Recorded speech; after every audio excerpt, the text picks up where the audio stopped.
Daniel Kane. My occupation now is not much. Beer drinker.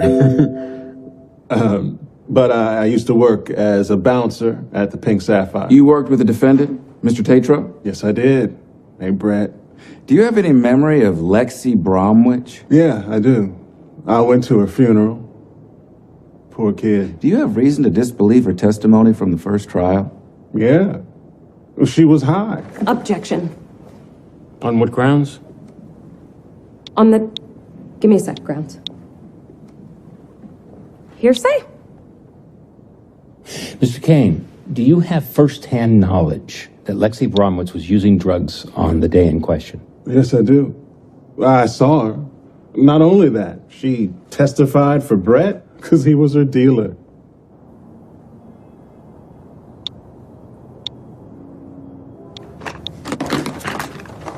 So you were a bodyguard with Brett that night? No, just afterwards. One of these college kids came running in. At the bachelor party? Right. Yeah, he came in screaming. So I went out to see what was going on. It was your mom. Mind if we use this? I don't know, she uses it for work. Well, we have to hear what you sound like. You ready? Now, I'm going to stand right here, and remember, enunciate. Aung San Suu was born in 1945 in Rangoon. Who's that? It's who my speech is on. What is she? Persian? Hey, Alicia, everything all right? Yeah, sorry to bother you. I've run into a problem with some of the evidence that you dug up on the Brett Tatro trial. Carrie? Carrie? I'm sorry. What's the problem? Remember when we co-chaired the trial, we had an argument over trial strategy? No. Yes. You thought that the jury would want someone to blame for the beating, and I wanted to put all the emphasis on the alibi. Right. It was a good call. We won. Yes, but you were collecting evidence on the other bouncer, Daniel. You wanted to blame him. Do you have the files on that? Check the files I sent you. The interview with Daniel should be in there. Yeah. Someone recorded over it. Let me see what I have.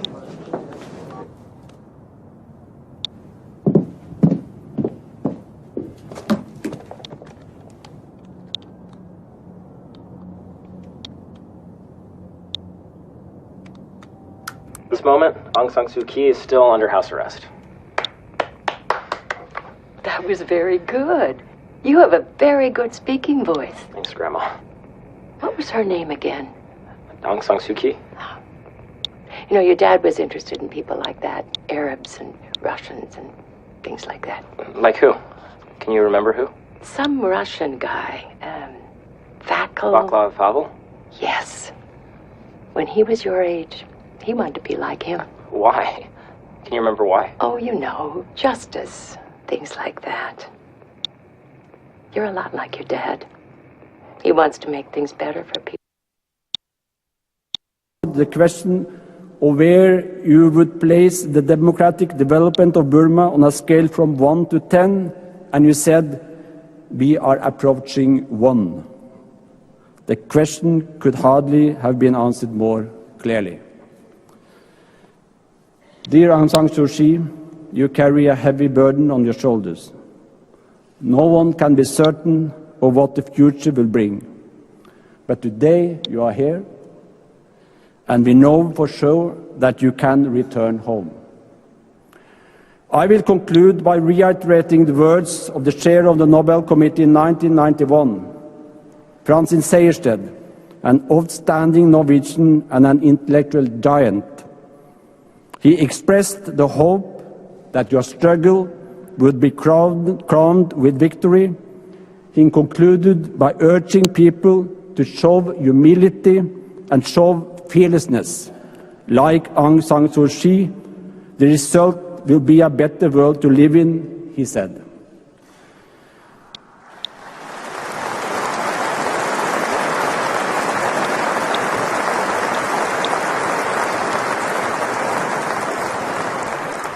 Few have done more than you have to make the world a better place for all of us. We thank you for your fearlessness, your tenacity, and your strength. You bring hope to the oppressed people across the world. Your life is a message to all of us, namely that universal human rights do not come from any authority and any law. They came from the fact that we are human beings, and we have to insist and fight for them. You have paid a high price, but you have been spreading hope, and the world needs hope. Dear Aung San Suu Kyi, thank you from the bottom of our hearts.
Your Majesties, Your Royal Highness, Excellencies, ladies and gentlemen, now I have the pleasure to invite the Nobel Peace Prize laureate of 1991 to come forward to give us her lecture.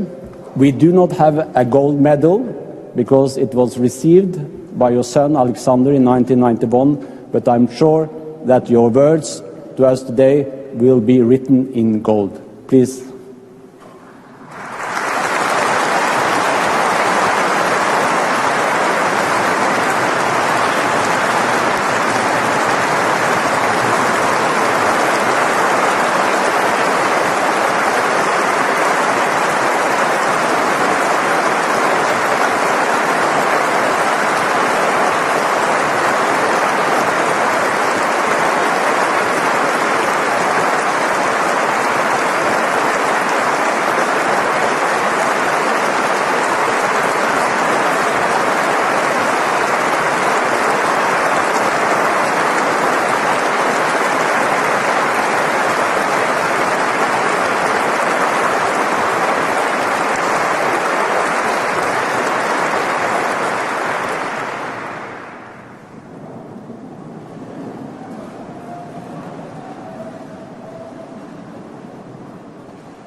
Your Majesties, Your Royal Highness, Excellencies, distinguished members of the Nobel Committee, dear friends.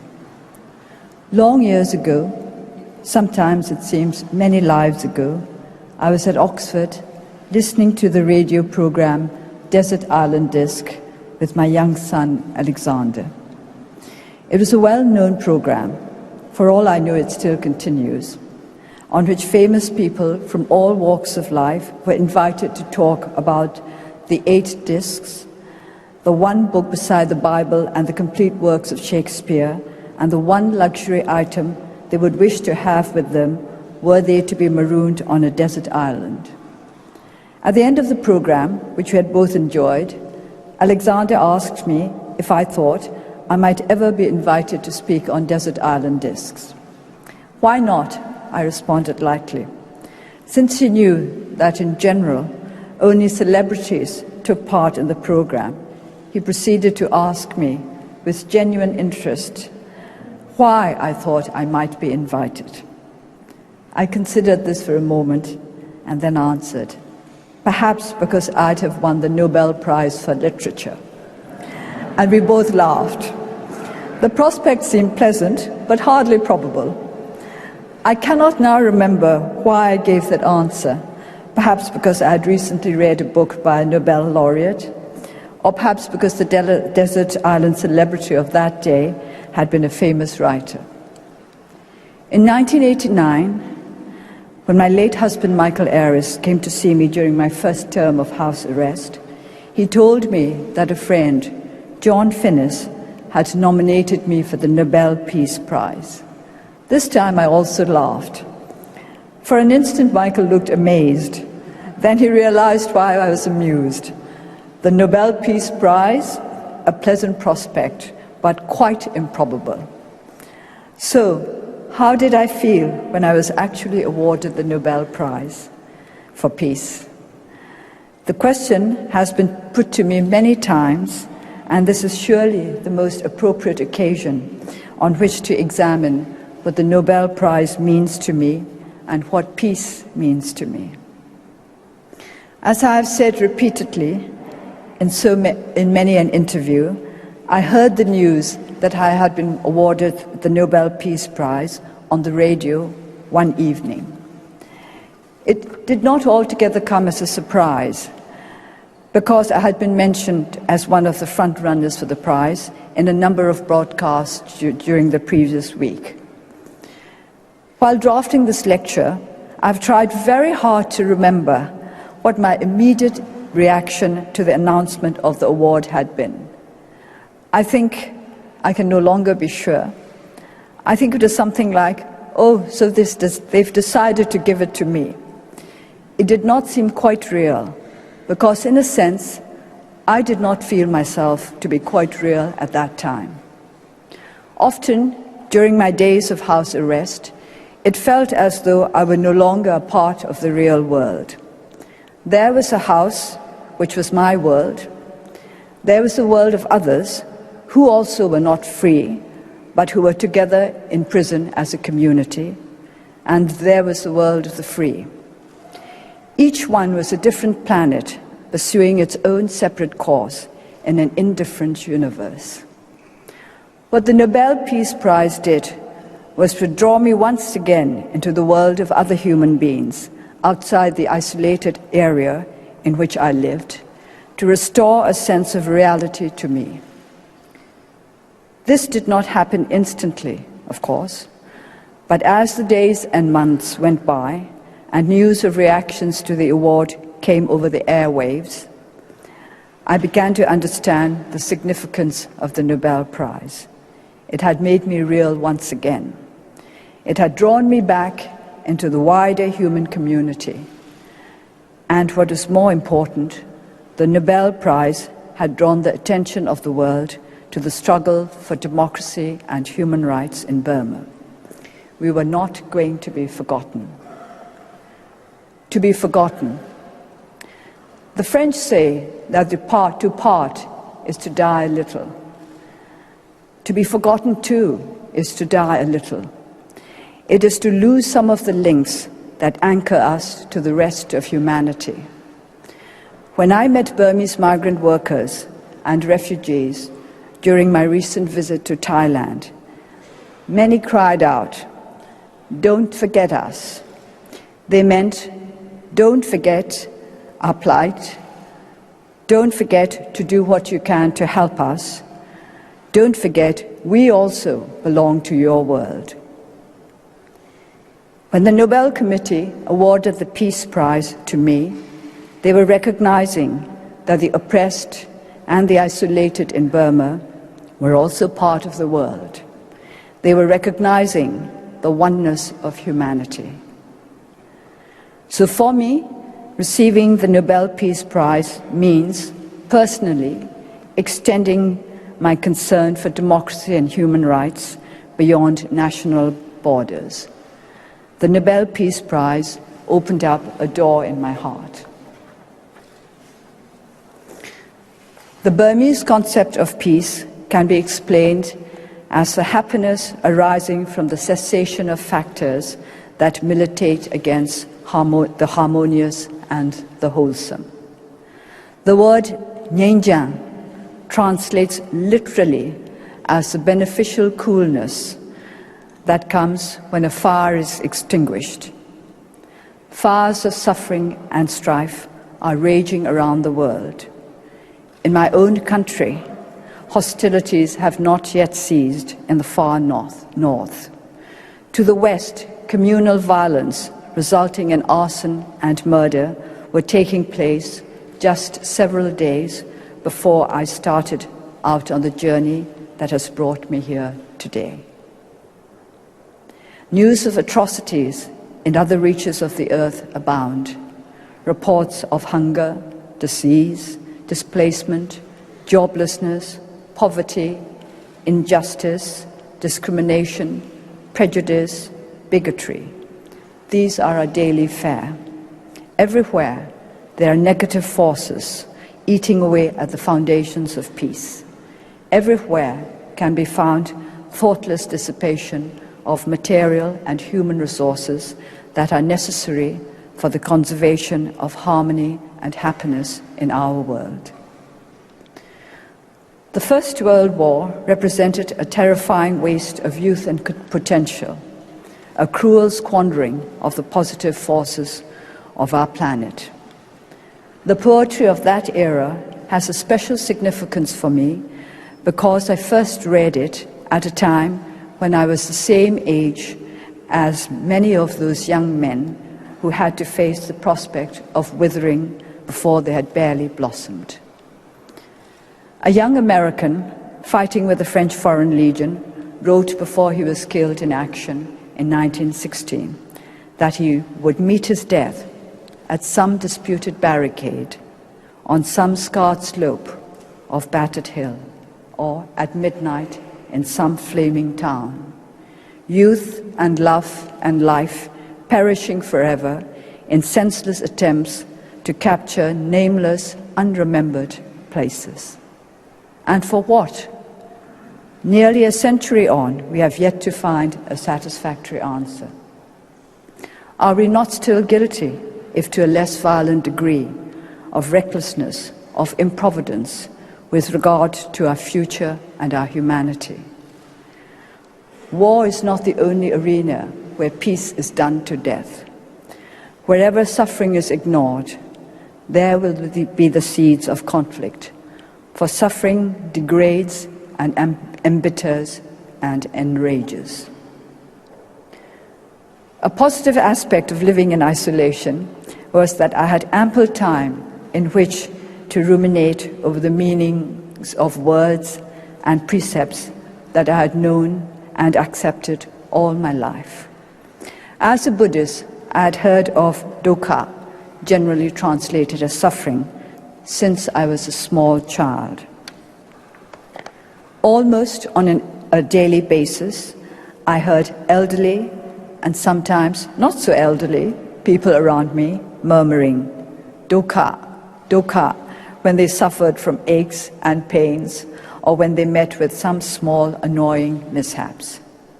However, it is only during my years of house arrest that I got around to investigating the nature of the 6 great dukkha. These are to be conceived, to age, to sicken, to die, to be parted from those one loves, to be forced to live in propinquity with those one does not love. I examined each of the great sufferings, not in a religious context, but in the context of our ordinary, everyday lives. If suffering were an unavoidable part of our existence, we should try to alleviate it as far as possible in practical, earthly ways. I mulled over the effectiveness of antenatal and postnatal programs and mother and child care, of adequate facilities for the aging population, of comprehensive health services, of compassionate nursing and hospices. I was particularly intrigued by the last 2 kinds of suffering: to be parted from those one loves and to be forced to live in propinquity with those one does not love. What experience might our Lord Buddha have undergone in his own life that he had included those 2 states among the great sufferings?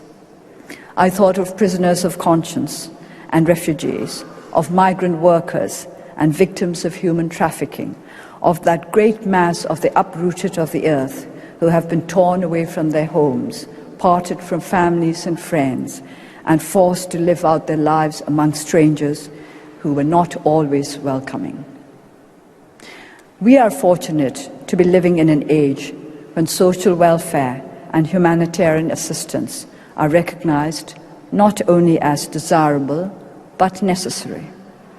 I am fortunate to be living in an age when the fate of prisoners of conscience anywhere has become the concern of peoples everywhere. An age when democracy and human rights are widely, if not universally, accepted as the birthright of all. How often during my years under house arrest have I drawn strength from my favorite passages in the preamble to the Universal Declaration of Human Rights. Disregard and contempt for human rights have resulted in barbarous acts which have outraged the conscience of mankind, and the advent of a world in which human beings shall enjoy freedom of speech and belief and freedom from fear and want has been proclaimed as the highest aspirations of the common people. It is essential, if man is not to be compelled to have recourse as a last resort to rebellion against tyranny and oppression, that human rights should be protected by the rule of law. If I am asked why I am fighting for human rights in Burma, the above passages will provide the answer. If I am asked why I am fighting for democracy in Burma, it is because I believe that democratic institutions and practices are necessary for the guarantee of human rights. Over the past year, there has been signs that the endeavors of those who believe in democracy and human rights are beginning to bear fruit in Burma. There have been changes in a positive direction. Steps towards democratization have been taken. If I advocate cautious optimism, it is not because I do not have faith in the future, but because I do not want to encourage blind faith. Without faith in the future, without the conviction that democratic values and fundamental human rights are not only necessary but possible for our society, our movement could not have been sustained throughout the destroying years. Some of our warriors fell at their post. Some deserted us. But a dedicated core remained strong and committed. At times, when I think of the years that have passed, I'm amazed that so many remain staunch under the most trying circumstances. Their faith in our cause is not blind. It is based on a clear-eyed assessment of their own powers of endurance and a profound respect for the aspirations of our people.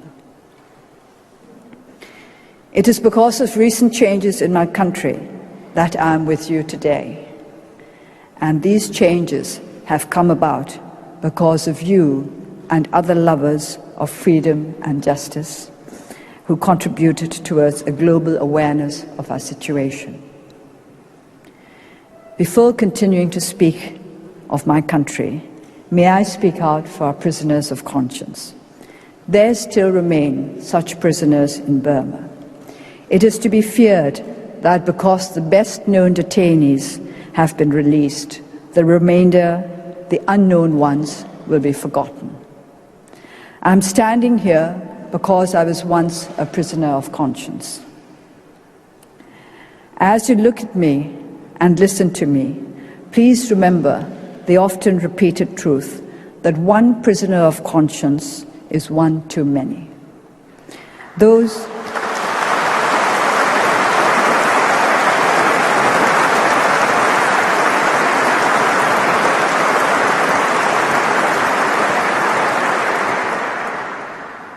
who have not yet been freed, those who have not yet been given access to the benefits of justice in my country, number much more than one.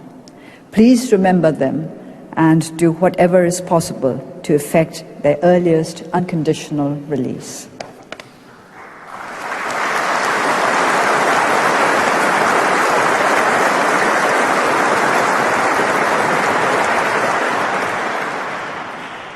Burma is a country of many ethnic nationalities, and faith in its future can be founded only on a true spirit of union. Since we achieved independence in 1948, there never has been a time when we could claim the whole country was at peace. We have not been able to develop the trust and understanding necessary to remove causes of conflict. Hopes were raised by ceasefires that were maintained from the early 1990s until 2010, when these broke down over the course of a few months. One unconsidered move can be enough to remove long-standing ceasefires. In recent months, negotiations between the government and ethnic nationality forces have been making progress. We hope that ceasefire agreements will lead to political settlements founded on the aspirations of the peoples and the spirit of union. My party, the National League for Democracy, and I stand ready and willing to play any role in the process of national reconciliation. The reform measures that were put into motion by President U Thein Sein's government can be sustained only with the intelligent cooperation of all internal forces, the military, our ethnic nationalities, political parties, the media, civil society organizations, the business community, and most important of all, the general public. We can say that reform is effective only if the lives of our people are improved. And in this regard, the international community has a vital role to play. Development and humanitarian aid, bilateral agreements and investments should be coordinated and calibrated to ensure that these will promote social, political, and economic growth that is balanced and sustainable. The potential of our countries is enormous. This should be nurtured and developed to create not just a more prosperous, but also a more harmonious, democratic society where our people can live in peace, security, and freedom. The peace of our world is indivisible. As long as negative forces are getting the better of positive forces anywhere, we are all at risk. It may be questioned whether all negative forces could ever be removed. The simple answer is no. It is in human nature to contain both the positive and the negative. However, it is also within human capability to work to reinforce the positive and to minimize or neutralize the negative. Absolute peace in our world is an unattainable goal, but it is one towards which we must continue to journey, our eyes fixed on it as a traveler in a desert fixes his eyes on the one guiding star that will lead him to salvation. Even if we do not achieve perfect peace on earth, because perfect peace is not of this earth, common endeavors to gain peace will unite individuals and nations in trust and friendship and help us to make our human community safer and kinder. I use the word kinder after careful deliberation. I might say the careful deliberation of many years. Of the sweets of adversity, and let me say that they are not numerous, I have found the sweetest, the most precious of all, is the lesson I learned on the value of kindness. Every kindness I received, small or big, convinced me that there could never be enough of it in our world. To be kind is to respond with sensitivity and human warmth to the hopes and needs of others. Even the briefest touch of kindness can lighten a heavy heart. Kindness can change the lives of people. Norway has shown an exemplary kindness in providing a home for the displaced of this earth, offering sanctuary to those who have been cut loose from the moorings of security and freedom in their native lands. They are refugees from all parts of the world. When I was at the My La refugee camp in Thailand recently, I met dedicated people who were striving daily to make the lives of the inmates as free from hardship as possible. They spoke of their concerns over donor fatigue, which could also be translated as compassion fatigue. Compassion fatigue, donor fatigue expresses itself precisely in the reduction of funding. Compassion fatigue expresses itself less obviously in the reduction of concern. One is the consequence of the other. Can we afford to indulge in compassion fatigue? Is the cost of meeting the needs of refugees greater than the cost that would be consequent on turning an indifferent, if not a blind eye, on their suffering? I appeal to donors the world over to fulfill the needs of these people who are in search, often it must seem to them in vain, of refuge. At Myla, I had valuable discussions with Thai officials responsible for the administration of Tak province, where this and many other camps are situated.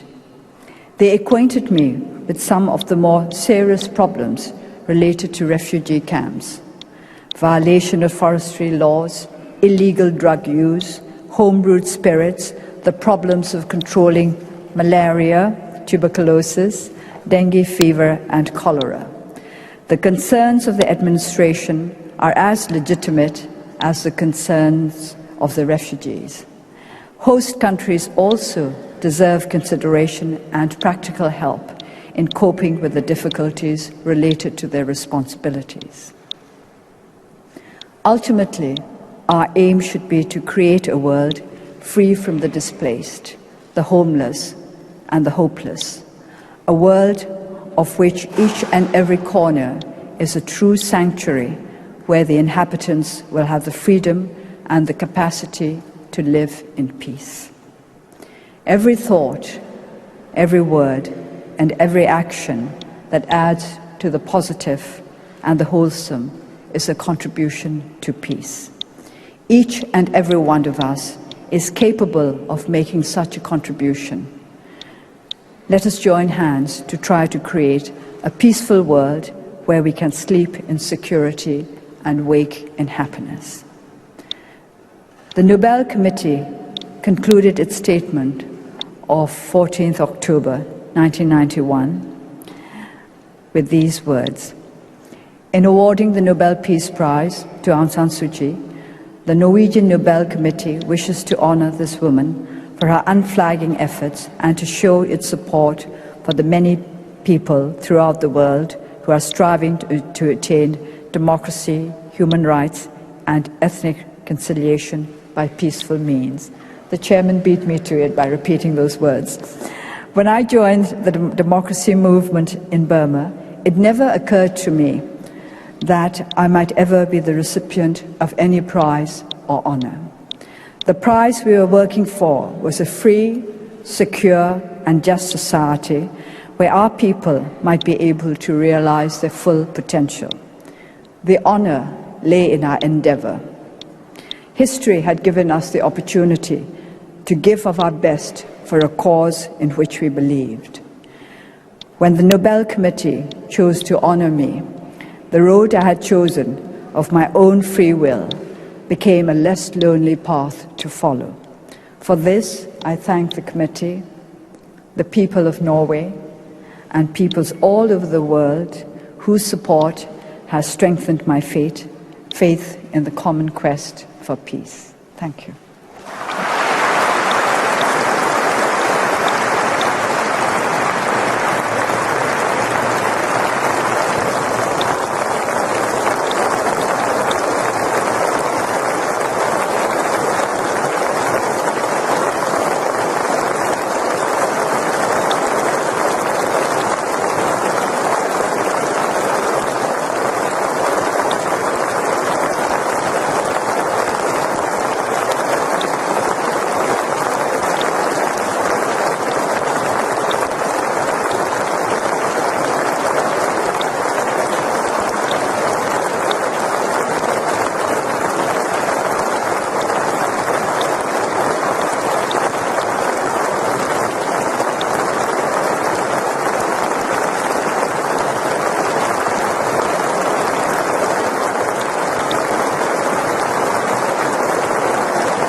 Ja.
This moment, Aung San Suu Kyi is still under house arrest. That was very good. You have a very good speaking voice. Thanks, Grandma. What was her name again? Aung San Suu Kyi? You know, your dad was interested in people like that. Arabs and Russians and things like that. Like who? Can you remember who? Some Russian guy. Vaclav Havel? Yes. When he was your age, he wanted to be like him. Why? Can you remember why? Oh, you know, justice. Things like that. You're a lot like your dad. He wants to make things better for people. I know. Give me a hug. He loves you, you know. I know. You're a good boy. You're gonna change the world.